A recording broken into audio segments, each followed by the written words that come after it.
Hey everybody, I'm going to be analyzing A Mercy by Toni Morrison by applying feminist literary theory to the text. A Mercy by Toni Morrison is a book that follows the lives of women in the late 17th century America, and Lena is one of the female protagonists in the book. She dislikes men. That's something you have to know about her.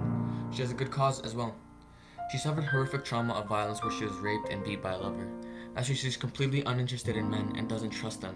That's why Lena immediately distrusts the blacksmith. Towards females, she seems to be more caring. For example, her friendship with Rebecca, or the way she took care of Florence right away and acted as a mother towards her.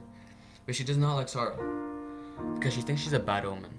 The way she acts towards men lets me understand in her past how she's dealt with her emotions and moving forward.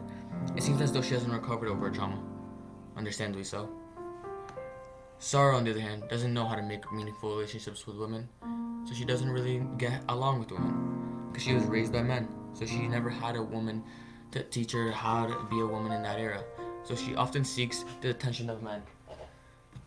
Florence, she's in love with the blacksmith. She's eager to please, so she has a positive attitude towards male and female characters.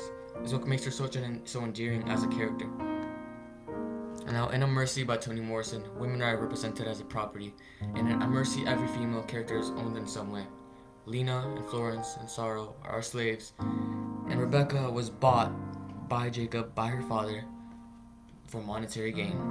Now, women are all made to do chores like cooking, cleaning, while men go and make money. The book is set in the 17th century, where women and people of color didn't have equal rights as white men. Now, here's a quotation from the book. Wife beating was common, she knew, but the restrictions not after 9 at night. Morrison, 86. This was said by Rebecca, who was Jacob's wife. Now, society back then not only condoned domestic abuse, but also had rules in place to allow it. Women of color were targets by males. Most of women of color in Mercy were raped and beat. Florence's mother sums up what Morrison was trying to say throughout the whole book about female pain. To be a female in this place is to be an open wound that cannot heal, even if scars form the festerings ever below. Morrison, 143. So being a female in the late 17th century is defined by oppression, trauma, and their long-lasting effects. If you were a white woman, you were free, but not to the same extent as a white man. White women were independent. They had still to follow whatever their husbands and fathers told them to do.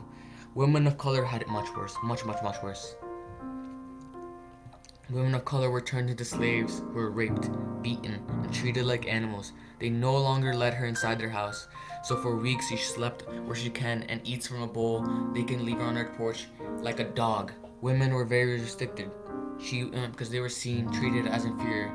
This text shows how women of color were treated in the 17th century. To sum it up, women were treated in a horrendous manner by men. They had no rights, and women of color were dehumanized and treated like animals.